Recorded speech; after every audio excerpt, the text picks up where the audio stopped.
cantamos glorioso, lo gritamos, Cristo te alabaré, tu nombre exaltaré, glorioso, nadie como tú.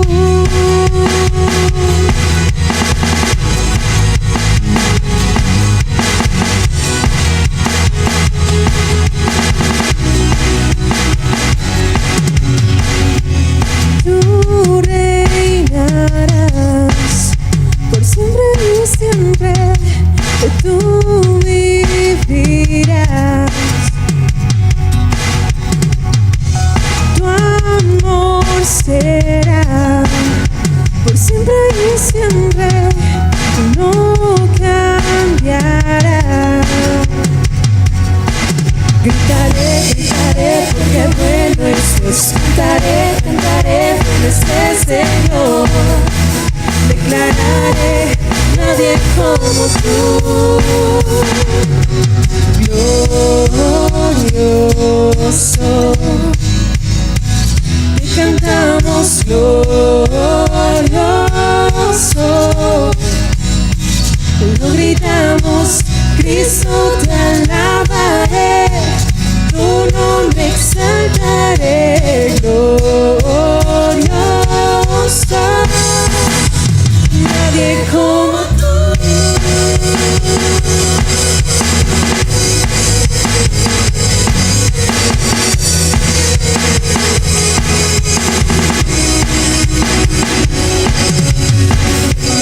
Tú reinarás por siempre y siempre, tú vivirás. Tu amor será por siempre y siempre, no cambiará. Gritaré, gritaré, porque bueno es Dios. Cantaré, cantaré, bueno es el Señor. Declararé, nadie como tú. Glorioso, te cantamos glorioso, lo gritamos, Cristo te alabaré, tu nombre exaltaré, glorioso, nadie como tú.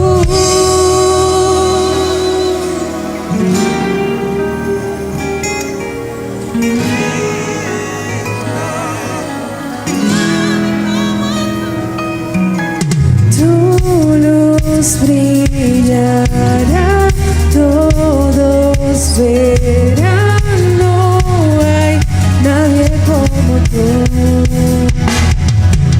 Tu luz brillará, todos verán, no hay nadie como tú.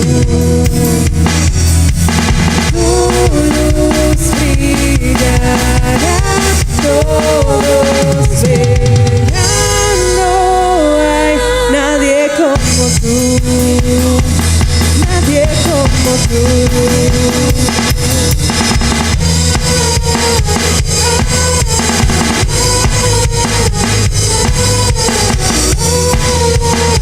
No hay nadie como tú.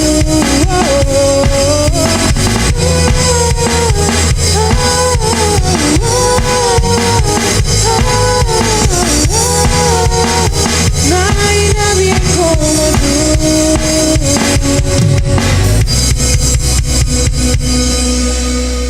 Puede ocupar su lugar. El tema de esta tarde es Yo me rindo, y es un tema que nos resulta muy interesante porque es justamente el corazón del cristianismo. Es lo opuesto a vivir sin fe.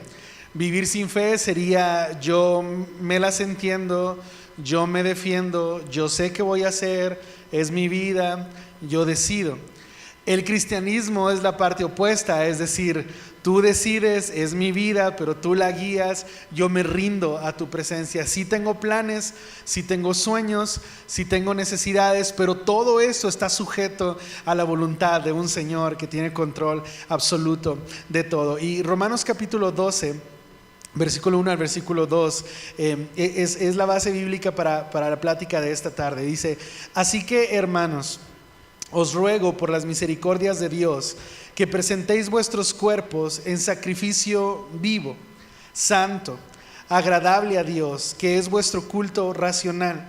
No os conforméis a este siglo, sino transformaos por medio de la renovación de vuestro entendimiento, para que así comprobéis cuál sea la buena voluntad de Dios, agradable y perfecta. Este mismo pasaje, en la versión que se llama Nueva Traducción Viviente, dice: por lo tanto, amados hermanos, les ruego que entreguen su cuerpo a Dios por todo lo que Él ha hecho a favor de ustedes. Y esto me llama mucho la atención, porque nosotros de repente se nos hace gravoso las cosas que Dios nos pueda pedir, se nos hace como muy pesado cuando Dios dice, no sé, alaba, cuando Dios dice confía, cuando Dios dice da de tus fuerzas, da de tu recurso, cuando Dios dice perdona a alguien, cuando Dios dice es mejor servir que ser servido, es mejor amar a otros que buscar solo que te amen a ti. Cuando Dios nos pide esas cosas, a veces a nosotros se nos hace como pesado, se nos hace como gravoso, y la razón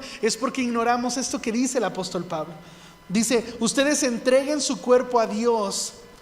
Entréguenlo pensando en todo lo que Dios ha hecho por ustedes. Y si solo lo meditas un momento y dices: recuerdo perfecto esa ocasión donde sentí que ya no podía más, donde sentí que la vida era demasiado, y luego oré a Dios, y ¿sabes qué? Dios me respondió.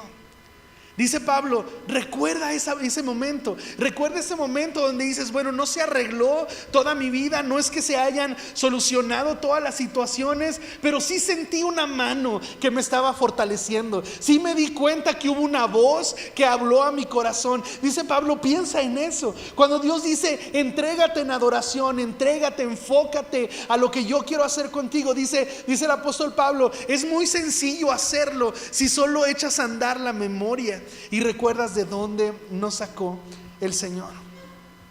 Dice: esta es la verdadera forma de adorarlo. Dice: ¿cómo? Que sea un sacrificio vivo y santo, la clase de sacrificio que a Él le agrada. Esta es la verdadera forma de adorarlo. Dice: no imiten las conductas ni las costumbres de este mundo.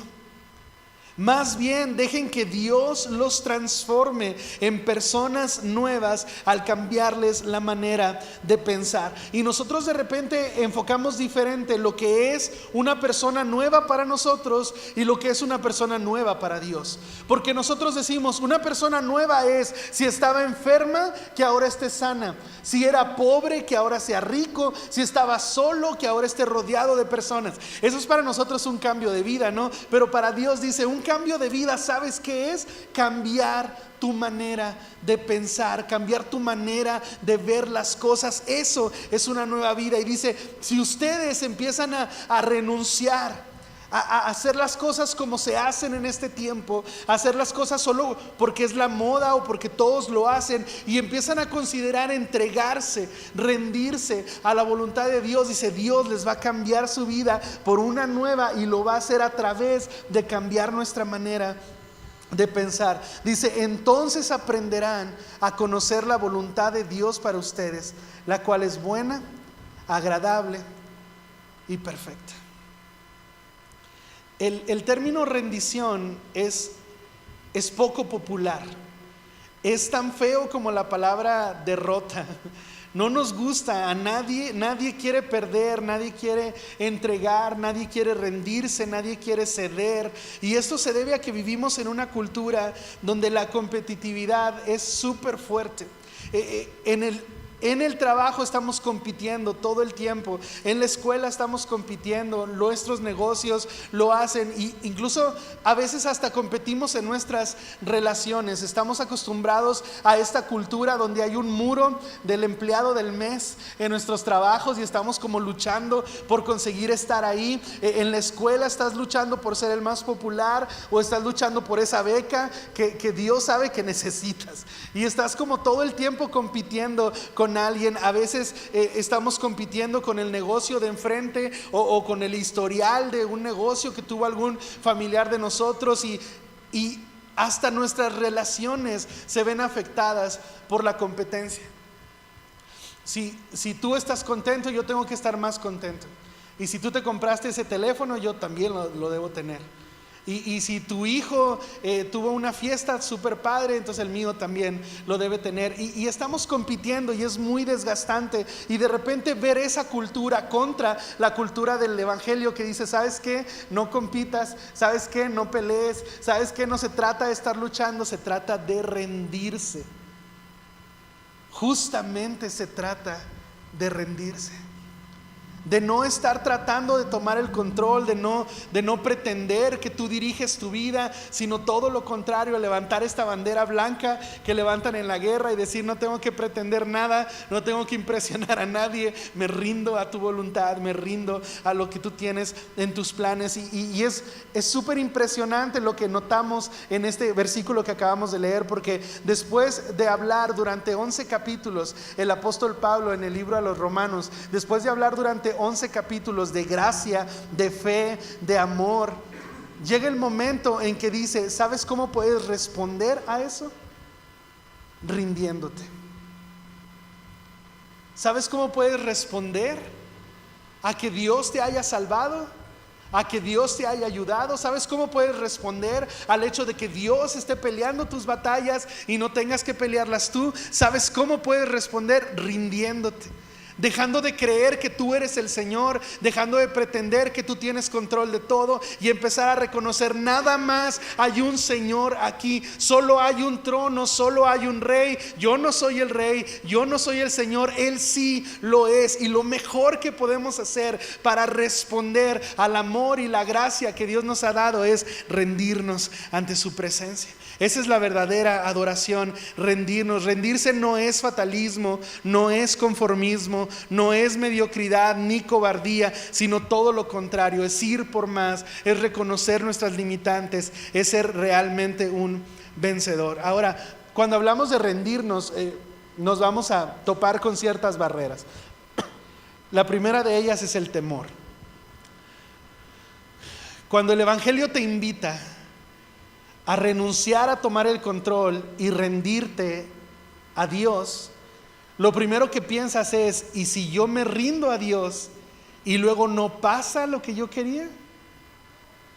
O sea, si yo entrego mi vida a Dios y luego no ocurren las cosas como yo las esperaba, y este temor no te deja entender que Él tiene una mejor posición para ver las cosas que te convienen. Él tiene una sabiduría más amplia, dice la Biblia: sus pensamientos y sus caminos son mucho más altos que los de nosotros, pero nosotros tratamos de tener el control. Es como un niño de 5 años tratando de decidir qué va a comer el resto de la semana. ¿Qué crees que se le va a ocurrir? Chicles, dulces, de repente una manzana. Es hasta donde llega su mente. Así somos nosotros, pretendiendo tomar control de nuestra vida. Pero si supiéramos que está Dios al pendiente de nosotros, que no nos debe dar temor entregar nuestra vida, al contrario, Dios es bueno, todo el tiempo está pensando en bendecirte. Si tú te rindes a su voluntad, lo mejor que te podría pasar es entender: Dios es tu Padre, Él te ama, Él tiene planes para ti, y todos incluyen bendiciones. El temor es una barrera, el orgullo es otra. No nos gusta que alguien dirija nuestra vida. No nos gusta que alguien nos diga por dónde ir y cómo deberías hablar y lo que deberías sentir y cómo esa reacción que tuviste es incorrecta. No nos gusta. Nos gusta justificarlo todo y decir: sí le grité y sí le pegué, pero porque se lo merecía, tenía las cejas bien feas, ¿no? Y es como: no puedes hacer eso. Pero a veces el orgullo no nos deja rendirnos a Dios y que Él diga la vida que nosotros debemos tener. La confusión es otra barrera. Muchas personas dicen, sabes, yo sí quiero rendirme a Dios, pero no sé cómo.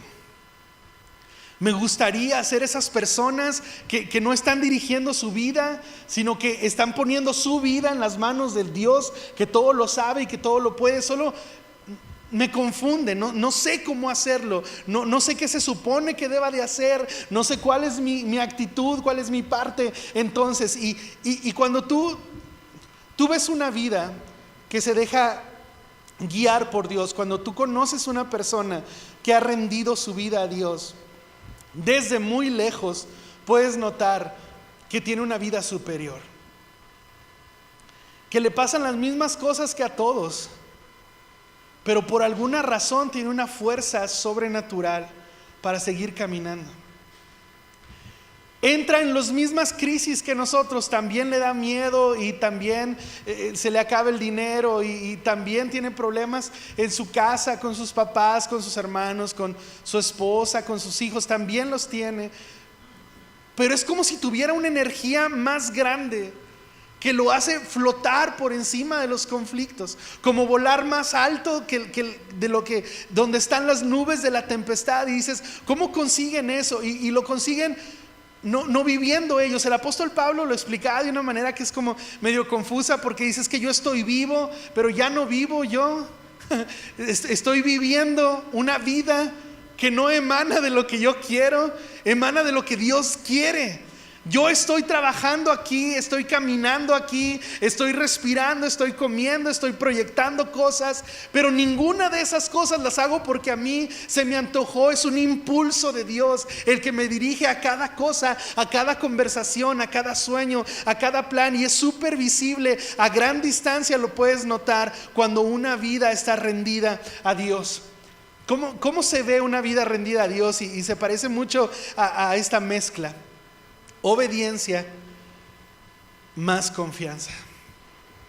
Es una persona que obedece los impulsos que Dios le dice. ¿Sabes qué? Quiero que vayas a la iglesia y me honres. Y él obedece, pero no obedece arrastrando los pies, enojado, lleno de tristeza. No, él sabe que Dios le está pidiendo eso y luego confía en que algo va a pasar mientras él obedece. A mí me encantan las enseñanzas de Jorge cuando recoge la ofrenda o los diezmos o las primicias. Me encanta porque él dice algo con lo que todos estamos luchando. Él dice, bueno, si tú quieres traer una ofrenda, si tú quieres traer dinero al alfolí, al ofrendero, este es el momento. Y Jorge dice, y yo sé que estás pensando, ok, voy a echar eso en el ofrendero, y cómo le voy a hacer el viernes, ¿no? Porque si sabes que el dinero se acaba, si yo saco ese dinero y lo pongo ahí, ¿cómo le voy a hacer el viernes? Y me encanta cuando Jorge dice, es que no es el dinero lo que impresiona a Dios, es que tú pases aquí al frente y pongas dinero en el alfolí y digas, estoy dependiendo 100% de ti para mi viernes, porque ya no lo traigo en la bolsa, solo estoy confiando en ti. Y es exactamente eso, como se ve una vida rendida, una vida que obedece lo que Dios nos está pidiendo, pero al mismo tiempo confía en que Dios hará el resto. Y hay un pasaje que quiero platicarte, es Lucas capítulo 9, versículo 23. Lucas 9, 23, está hablando Jesús y dice, y decía a todos, si alguno quiere venir en pos de mí. Y me encanta ese mensaje de Jesús. Si alguno quiere, si alguno tomó la decisión, si hay alguno de ustedes que está interesado en convertirse en mi discípulo, en convertirse en mi seguidor, no es una palabra para los que están dudando, no es una palabra para los que están analizando la situación y luego dicen, me gusta Jesús, pero también me gustan estas otras cosas, me gusta el reino, pero también me gusta este otro tipo de vida. No es para esas personas. Jesús dice, si ya tomaste la decisión de seguirme, entonces hay cosas que podemos hacer. Pero si tú no te has decidido, no podemos empezar. Y a mí me gusta mucho esa claridad con la que Jesús nos habla, porque nosotros estamos bien acostumbrados a caminar con dudas. Hay personas que tienen, 8 años de novios y le dices, oye, ¿la amas? Y dice, tienen 8 años de novios. Y le preguntas a ella, ¿y tienen planes? ¿Se van a casar? ¿Les gustaría poner un negocio juntos? ¿Algo? Y dice, no sé, estamos checando 8 años, caminando con duda. Hay muchachos que están en 6º semestre y dices, wow, qué padre, entonces te vas a dedicar a eso. No, pues estoy viendo. 6º semestre, estoy viendo. Porque pensamos que puedes seguir caminando con dudas. Jesús dice, muy bien, conmigo no. El primer paso debe estar ya lleno de certeza. Entiendo que no sepas qué hacer, entiendo que no estés preparado, entiendo que no te sientas como apto, yo lo entiendo, pero debes estar decidido. Si alguno quiere seguirme, dice Jesús, entonces tenemos un plan. ¿Cuál es el plan de Jesús? Me encanta. Paso número 1, niéguese a sí mismo. Solo hay un Señor aquí, nada más. No puedes competir con Él. No puedes decir, Señor, yo sé que tú tienes tus planes, pero esta vez vamos a hacer los míos. No funciona. Yo sé que tú tienes esas expectativas para mi vida, que yo debería comportarme de cierta manera, que yo debería amar a las personas de cierta forma, pero esta vez vamos a hacerlo a mi manera. Les voy a dejar de hablar, les voy a escribir en Facebook algo grosero y luego los bloqueo. Y es como, no hay dos señores aquí. Si quieres convertirte en un seguidor de Jesús, lo primero que tienes que hacer es negarte a ti mismo. Y me gusta mucho que continúa el mensaje de Jesús, porque dice, y después toma tu cruz cada día. Y ese mensaje de Jesús sería muy incómodo si no hubiera mencionado lo de la cruz. Si Jesús solo hubiera dicho, si quieres ser un seguidor mío, tienes que negarte. Eso sería muy difícil.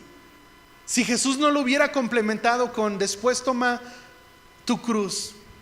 Porque a mí me llama mucho la atención que muchas personas enfocamos nuestra relación con Dios solo con las cosas que no se pueden hacer, y solo con las cosas de las que te vas a privar, y solo con las cosas que te estás negando. Porque Dios te pide eso, niégate. Yo sé que quieres venganza, niégate, no lo puedes hacer. Yo sé que quieres hacer trampa con tal de conseguir ese beneficio, niégate a eso, no funciona así. Pero después de eso dice, toma tu cruz, es decir, Dios tiene algo para ti. No te está diciendo, niégate y quédate sin nada. Renuncia a tus sueños y quédate sin sueños. Él no está diciendo eso. Él no está diciendo renuncia a tus capacidades y quédate sin nada. Él está diciendo renuncia a la vida que tú puedes obtener por tus propios medios. Renuncia a eso y luego toma la vida que la cruz te consiguió. Y luego toma la felicidad que la cruz te consiguió. Renuncia a las cosas que tú puedes obtener por ti mismo.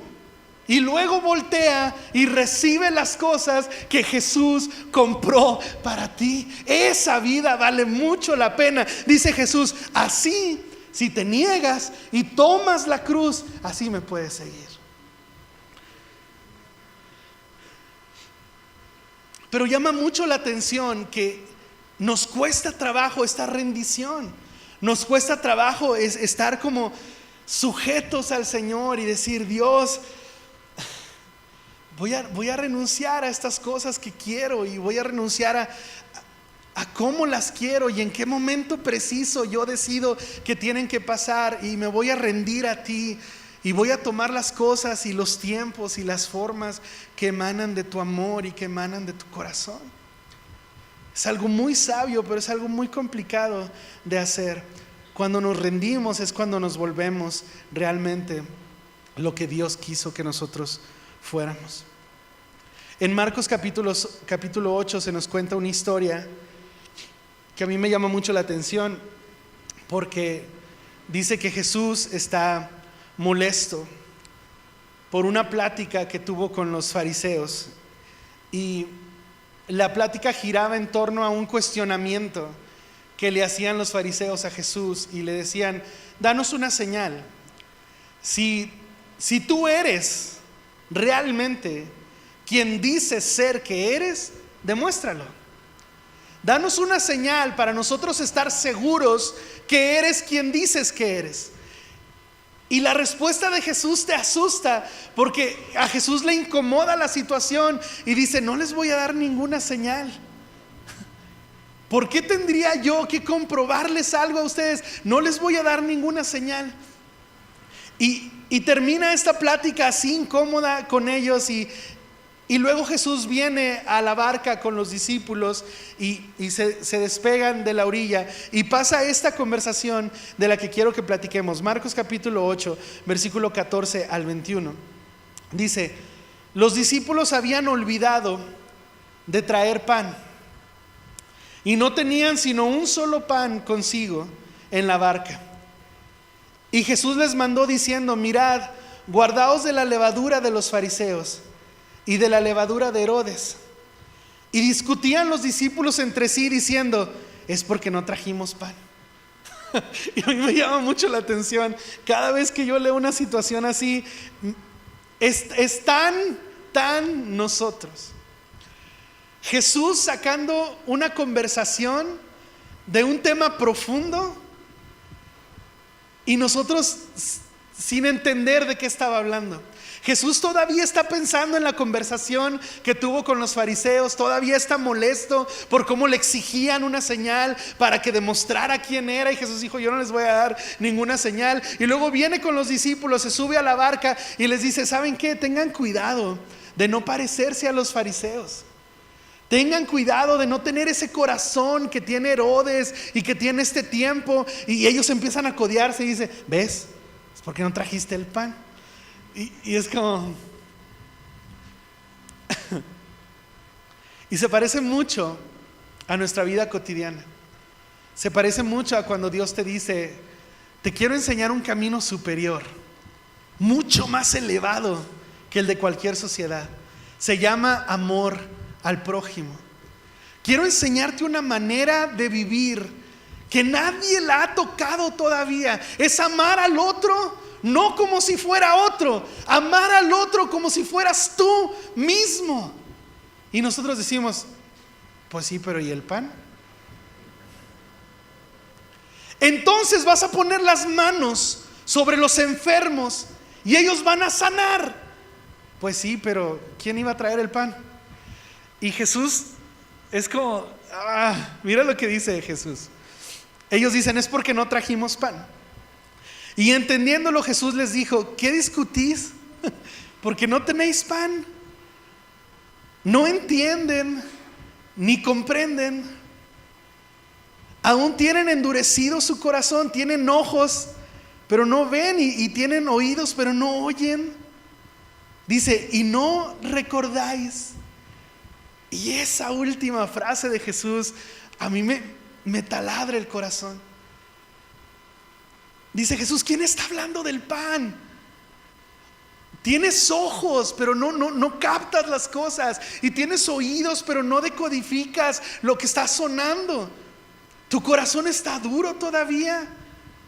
¿O será que perdiste la memoria? Y esa frase de Jesús, ¿o será que se te olvidó ya? ¿Se te olvidó cuando estabas en el hospital? ¿Se te olvidó que oraste y que me pediste algo y que yo lo hice? ¿Se te olvidó?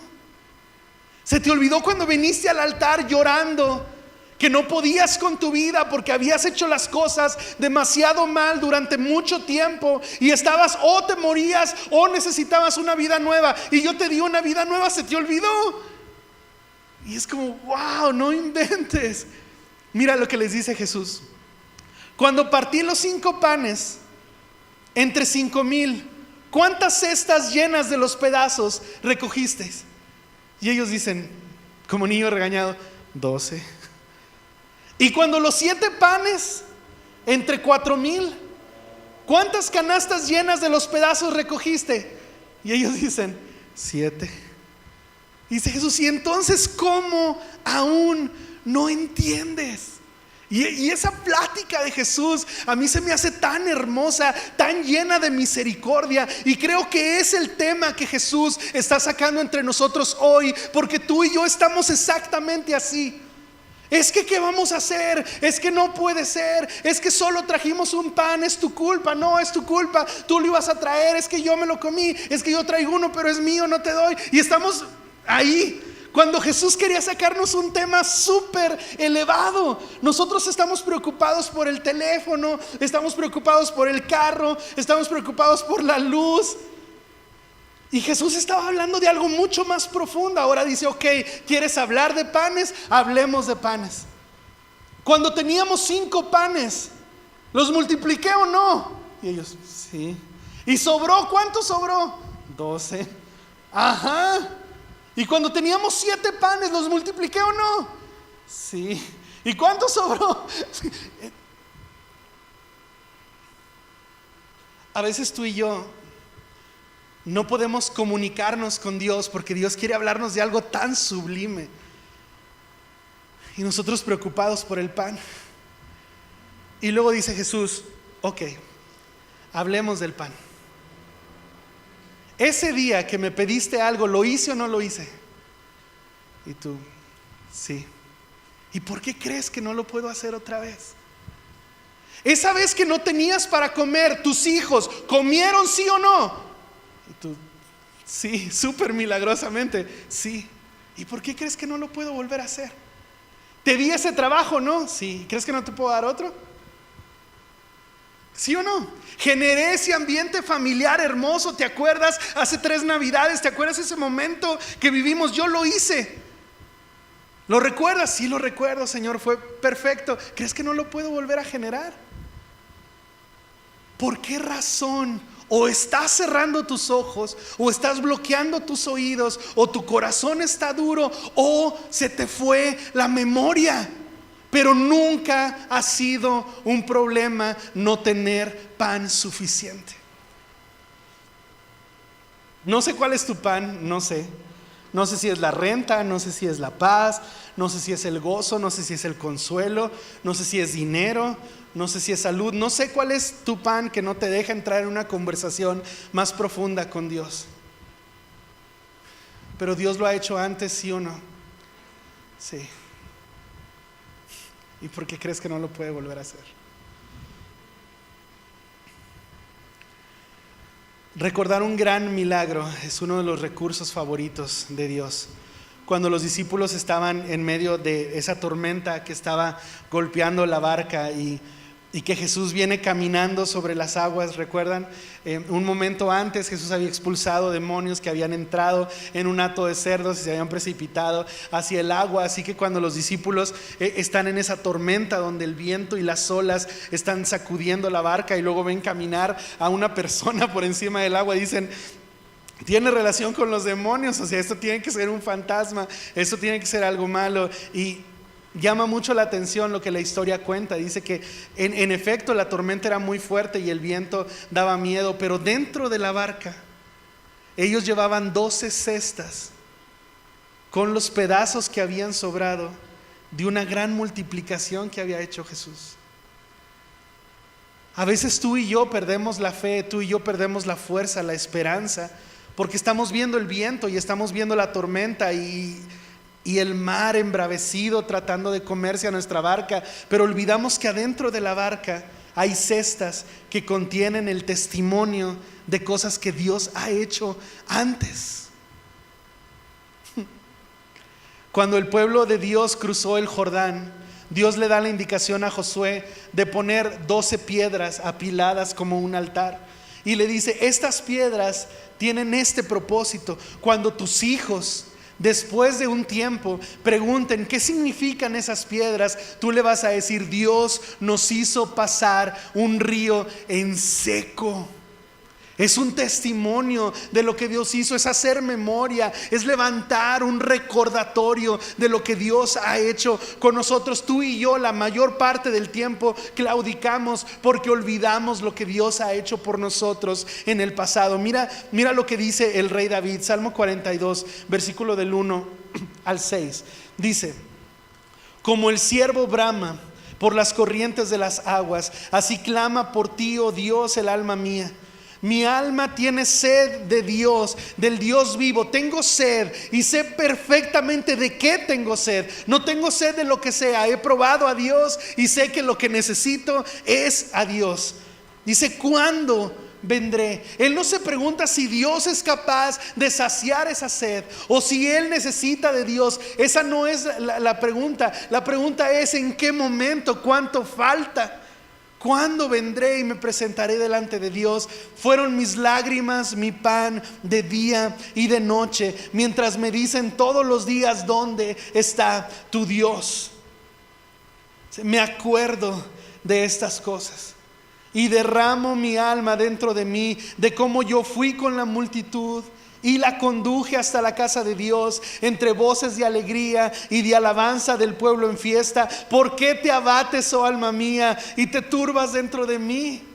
¿Por qué voy a renunciar? ¿Por qué me voy a desesperar? Espera en Dios, porque aún he de alabarle. Yo todavía tengo adoración para darle a Dios.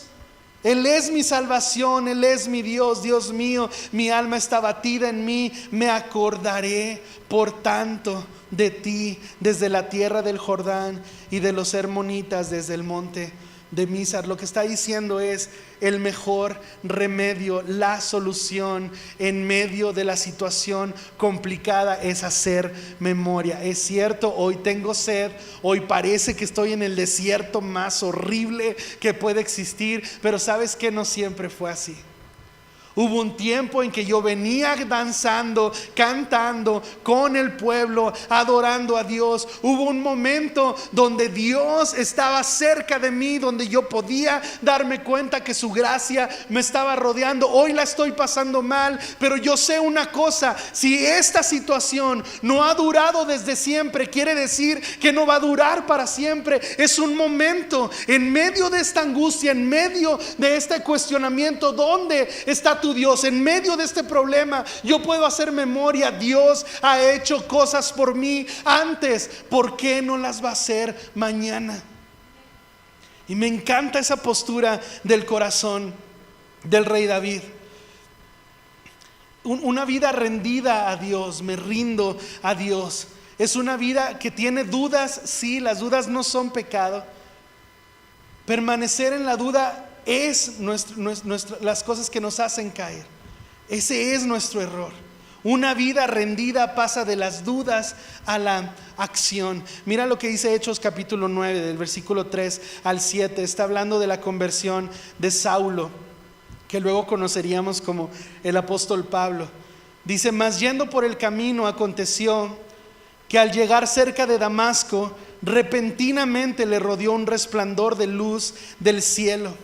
Y cayendo en tierra oyó una voz que le decía: Saulo, Saulo, ¿por qué me persigues? Y él dijo: ¿quién eres, Señor? Y esta duda de Pablo es tan honesta. Esta pregunta, no sé quién eres, es tan genuina, porque Saulo estaba convencido de lo que hacía. Él estaba seguro que estaba adorando a Dios con lo que hacía. Él estaba seguro que persiguiendo a esa iglesia que estaban haciendo y tratando mal a los cristianos, él creía que estaba haciendo bien. Así que cuando le rodea un resplandor y cuando escucha una voz y cuando esa gloria de ese momento lo hace caer del caballo, él dice: esto se ve como Dios. Se ve con tanto poder, se ve con tanta gloria, pero no estoy seguro de conocerte. Así que le dice: ¿quién eres? No te reconozco en este ambiente, no te reconozco en este escenario. Y tú y yo muchas veces hemos estado en esa posición. Estamos tan acostumbrados a ver a Dios de cierta manera que de repente, de la nada, nos rodea un nuevo resplandor que nos hace caernos de nuestra vida normal y decimos: ¿qué está pasando? ¿Quién eres? Es una duda honesta, se vale. Y luego Jesús responde: yo soy Jesús, a quien tú persigues. Dura cosa te es dar patadas contra un aguijón, mijo, te vas a lastimar. Él, temblando y temeroso, dijo: Señor, ¿qué quieres que yo haga? Y esa parte de preguntar quién eres a pasar a decir, ¿qué quieres que haga?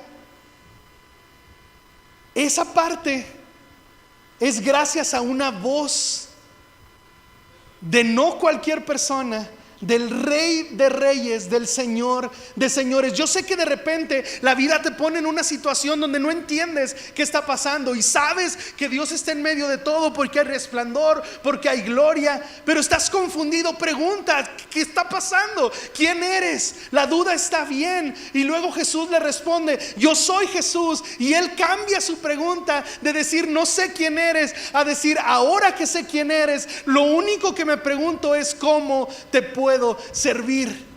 ¿Cómo puedo rendir mi vida delante de ti? Hace 2 minutos no sabía quién eras. Ahora que escucho tu voz, que sé que eres Dios, que sé que eres Jesús, lo único que quiero preguntar es ¿qué quieres que yo haga? El pasaje termina cuando Jesús le dice, levántate y entra en la ciudad y se te dirá lo que debes hacer. Y los hombres que iban con Saulo se pararon atónitos porque ellos oían la voz, pero no podían ver nada.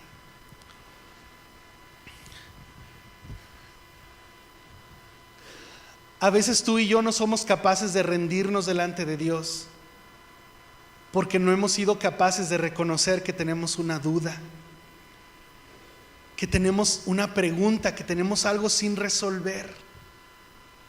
Entonces pretendemos que nuestra vida puede contestarle, responderle a Dios, aquí estoy, me rindo, ¿qué quieres que haga? Pero si no hemos pasado por toda la ecuación de tener un conflicto, de tener un problema, una pregunta y dejar que Dios la responda, es difícil que nuestra vida se rinda. Pero si eres honesto con tus preguntas, si eres honesto con tus dudas, Dios te va a llevar a ese momento donde no tienes una sola duda de que es Él y que Él merece que tu vida se rinda a sus pies. Él le dice, ¿quién eres? Jesús contesta, soy Jesús. Y Saulo dice, ¿cómo te sirvo? ¿Cómo me rindo a ti? ¿Qué quieres que yo haga?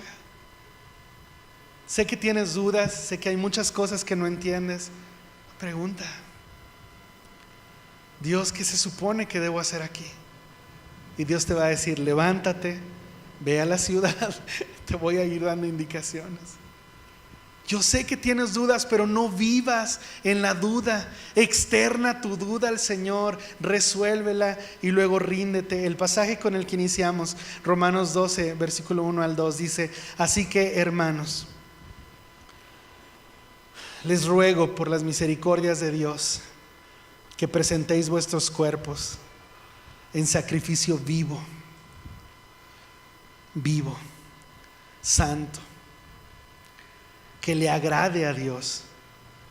No buscamos agradarnos nosotros, buscamos agradarle a Dios. Dice, este es tu culto racional, esto es hacerlo inteligentemente. No te conformes a este siglo, déjate transformar por medio de la renovación de tu entendimiento, para que de esa manera puedas comprobar la buena voluntad de Dios, que es agradable y que es perfecta. Cuando hablamos de rendirnos a Dios, hablamos del acto más honesto que pueda responder a tanto amor y tanta gracia que hemos recibido. Si el Señor ha perdonado nuestros pecados, si nos ha dado tantas bendiciones, creo que podemos hacer memoria de eso y hoy rendirnos ante su presencia. Así que, ¿por qué no cierras tus ojos? Si puedes, levanta tus manos. Solo vamos a rendirnos, a adorar a Dios, a decir, no voy a competir contigo, yo no estoy a tu altura, yo no soy el Señor de mi vida, tú eres el Señor de mi vida. Dios, queremos pedirte perdón si hemos estado cometiendo el mismo error